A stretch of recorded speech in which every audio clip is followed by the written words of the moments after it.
በቅድሚያ በዛሬው ዕለት እንደዚህ ባለው በዓል በመገናኘታችን እንኳን ደስ አላችሁ እንኳን ደስ አለን ለማለት ፈልጋለሁ።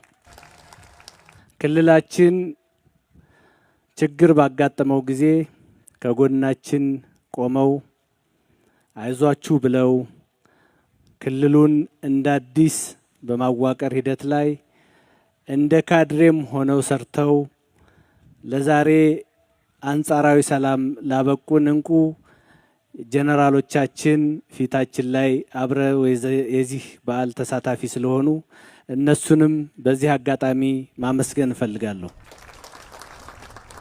ባህር ዳር ሁላችሁም እንደምታውቁት ከሀገራችን እጅግ ብዙ ጸጋ ያላት ከተማ ናት። እንደምታስታውሱት ከ2-3 ዓመት በፊት ባህር ዳር ከተማ መኪና የሚያሽከረክር ሰው ይህን የመሰለ ውብ ጸጋ ጣናን ማየት አይችልም ነበር። ነገር ግን ክቡር ጠቅላይ ሚኒስትራችን በገበታ ለሸገር፣ በገበታ ለሀገር፣ በገበታ ለትውልድ ያለንን ሀብት ብንገልጥ እጅግ ብዙ ሀብት አለንና መስራት አለብን፣ ጭቃ መንካት አለብን፣ ድንጋይ መካብ አለብን፣ ከህዝብ ጋር አብረን መስራት አለብን። አገር የሚገነባው በመንግስት በግል ባለሀብቱና በህዝቡ ትብብር ነው በሚል ባልተለመደ ሁኔታ ምናልባትም ወደፊት ለሚመጡ መሪዎች እጅግ ፈታኝ በሆነ ሁኔታ ህዝቡ ውስጥ እየገቡ ጭቃ ውስጥ እየገቡ እንደዚህ አይነት ልማት ላሳዩን በቅድሚያ ምስጋና እንድታቀርቡልኝ እፈልጋለሁ። ይሄ የዛሬው ፈለገ ጊዮን ሪዞርት መነሻው ጎርጎራ ነው። ባለሀብቱ ካሳሁን ምስጋናው ጎርጎራ በገባንበት ጊዜ ከተገነባበት ወጪ ምናልባትም አብላጫውን ከራሱ ሀብት አውጥቶ ሰርቶ ጎርጎራን ሰርቶ ማሳየት ብቻ ሳይሆን የፋሲል ግንብ ይታደስ አይታደስ የሚለውን ጭቅጭቅ እንድንፈታ ሰርቶ ማሳያ አድርጎ ወደ ፋሲል ግንባታ እንዲሁም ወደ ፈለገ ጊዮን ግንባታ እንድንገባ አድርጓል። ገንዘቡን የተከፈለው ከ2-3 ዓመት ከዚያም በላይ ነው የቆየው። የባንክ ወለድ ይወልድ ነበር። ያን ሁሉ ተቋቁሞ ነው እዚህ የደረሰው። በኋላ ደግሞ ይሄን የመሰለ ሪዞርት ገንብቷል። በእርግጥ የክልሉ መንግስት ክቡር አቶ አረጋ ከበደ እና ካቢኔያቸው ቢዘገይም ከዘገየ በኋላም ቢሆን ያወጡትን ወጪ ሙሉንም ባይሆን አብዛኛውን ከፍለዋልና የክልሉ መንግስትም ለልማት ላደረገው አስተዋጽኦ በዚህ አጋጣሚ ማመስገን እፈልጋለሁ። አቶ ካሳሁን ይሄንን ሪዞርት መገንባት ብቻ ሳይሆን ከዚህ በፊት የጎርጎራ ሪዞርት እንዲያስተዳድር የተሰጠው የኢትዮጵያ አየር መንገድ ነበር።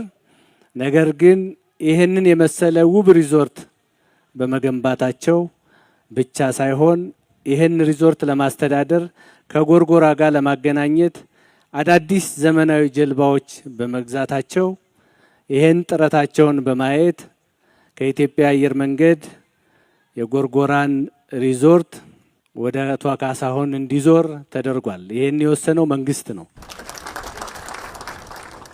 ምክንያቱም ጎርጎራና ይሄ ሪዞርት ሲገናኙ በጣም ትልቅ ጸጋ ነው ለአማራ ክልል ብቻ ሳይሆን ለሰሜኑ የሀገራችን ክፍል። አንድ ቱሪስት ባህር ዳር ከመጣ በጀልባ ወደ ጎንደር እንዲሄድ፣ ወደ ጎርጎራ እንዲሄድ፣ ከጎርጎራ በተሽከርካሪ ወደ ጎንደር እንዲሄድ፣ ከዚያ ደግሞ ወደ ሰሜን ተራሮች፣ ከዚያ ወደ አክሱም፣ ላሊበላ እያለ አማራ ክልል ውስጥ ትግራይ ክልል ውስጥ ብዙ ጊዜ እንዲቀመጥ ነው የምንፈልገው። ቱሪስቱ አንድ ቀን አንድ ሳምንት ብቻ ሳይሆን ካሰበው ጊዜ በላይ በአካባቢያችን እንዲቆይ ማድረግ ነው። በእርግጥ ይሄን ዛሬ የተገናኘንበትን ሪዞርት አነሳው እንጂ በሀገራችን በየትኛውም አካባቢ በገበታ ለሸገርም ለትውልድም እንዲሁም በገበታ ለሀገርም የተገነቡ ሪዞርቶች ዓላማቸው ኢትዮጵያ ያላትን ጸጋ ያላትን ውበት ገልጣ ለዓለም እንድታሳይ ከዚህ በፊት የነበረው የድህነት የኋላ ቀርነት የረሃብ የጦርነት ታሪኳ በልማት በብልጽግና እንዲተካ ለማድረግ ነው። ዛሬ ዓለም አቀፍ መሪዎች ሳይቀሩ ልማትን፣ እድገትን፣ ለውጥን ከኢትዮጵያ ተማሩ እያሉ ነው። የባህር ዳር ትልቁ ድልድይ ትልቅ የቱሪስት መዳረሻ ሆኗል። በአንድ ጊዜ 3 መኪና በአንድ አቅጣጫ የሚወስድ በሁለቱም አቅጣጫ 6 መኪና መንዳት የሚቻል የሳይክል ሌን ያለው ከ350 ሜትር በላይ እርዝመት ያለው ምናልባትም የቱሪስት መዳረሻም የሆነ ድልድይ ነው።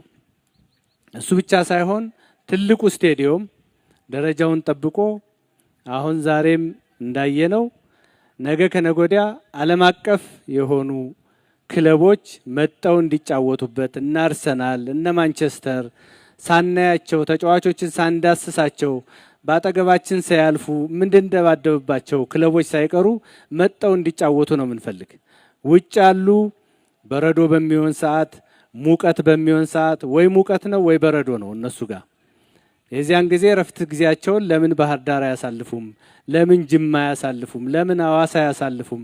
ለምን ኢትዮጵያ ውስጥ አያሳልፉም ነው ትልቁ እና ብዙ ነገር ነው ኮኔክት እየተደረገ ያለው። የባህር ዳር አዲሱ ተርሚናል ዛሬ እንዳየነው በቅርብ የሚመረቅ ነው። በጣም ደረጃውን የጠበቀ በርካታ ሕዝብ ሊያስተናግድ የሚችል ዓለም አቀፍ በረራ ማስተናገድ የሚችል ዘመናዊ ተርሚናል ነው እየተሰራ ያለው። እነዚህ ሁሉ ሲገናኙ አካባቢውን ትልቅ ጸጋ የሚያጎናጽፉ ትናንት የነበረንን የድህነት ታሪክ ማሻገር የሚችሉ እኛ ኢትዮጵያውያን ጀግንነት ብቻ ሳይሆን በላባችንም አገር መገንባት እንደምንችል በደማችን አገር መጠበቅ እንደቻልን ሁሉ በላባችንም አገር መገንባት እንደምንችል የሚያስተምሩ ናቸው። ዛሬ ኢትዮጵያ በጣም በበርካታ ነገሮች ደረጃ እየያዘች ያለች ሀገር ናት። ከሷ ተማሩ እየተባለ ነው። ይህን ሊያደናቅፉ የሚችሉ አንዳንድ ተግባራት አሉ። እነዚህን እያረምን መቀጠል አለብን። የሀገር ሽማግሌዎች፣ አባገዳዎች፣ አደስንቄዎች፣ የሃይማኖት አባቶች፣ ወጣቶች፣ ሁሉም የህብረተሰብ ክፍል ለሰላም መስራት መቻል አለበት። ሰላም ደግሞ ከልማት ጋር የተሳሰረ ነው። በዚህ አጋጣሚ እንቁ ባለ ሀብቶቻችን ከገበታ ለሸገር ጀምሮ ገበታ ለሀገርን ገበታ ለትውልድን ሌላውን 50% መንግስት ቢሸፍንም 50%ን ግን እዚህ ያሉ እንቁ ባለ ሀብቶቻችንና እዚህ ዛሬ መገኘት ያልቻሉ ባለ ሀብቶች ስለሸፈኑ በኢፌድሪ መንግስትና በራሴ ስም ምስጋና ላቀርብላቸው ፈልጋለሁ። በመጨረሻ ባህር ዳር ሁላችሁም እንዳያችሁት ሰላም ነው። ሁሌ ባህር ዳር ደርሰን ስንመጣ እውነት ባህር ዳር ሄደው ነው ወይ የምትሉ ሰዎች በአንዳንድ አጠራር በጣም ረጅም ጊዜ ጠፍተው ለቆዩ ሰዎች ዲያስፖራዎች ብለናቸዋል። ለዲያስፖራዎች ያለኝ መልእክት የወሰዳችሁትን መሬት ከነገ ጀምሮ ወደ ማልማት ግቡ። ነገ ከነጎዲያ ባህር ዳር ላይ የምንወዳደር ሰዎች ምርጫውን ካሸነፍ የመጀመሪያ የምንጋጨው መሬት አጥራችሁ በተቀመጣችሁ ባለሀብቶች ላይ ነው። ይሄን ወደ ልማት ቀይሩ፣ የስራ እድል ፍጠሩ። ባህር ዳር ትልቅ ጸጋ ያላት ከተማ ናት።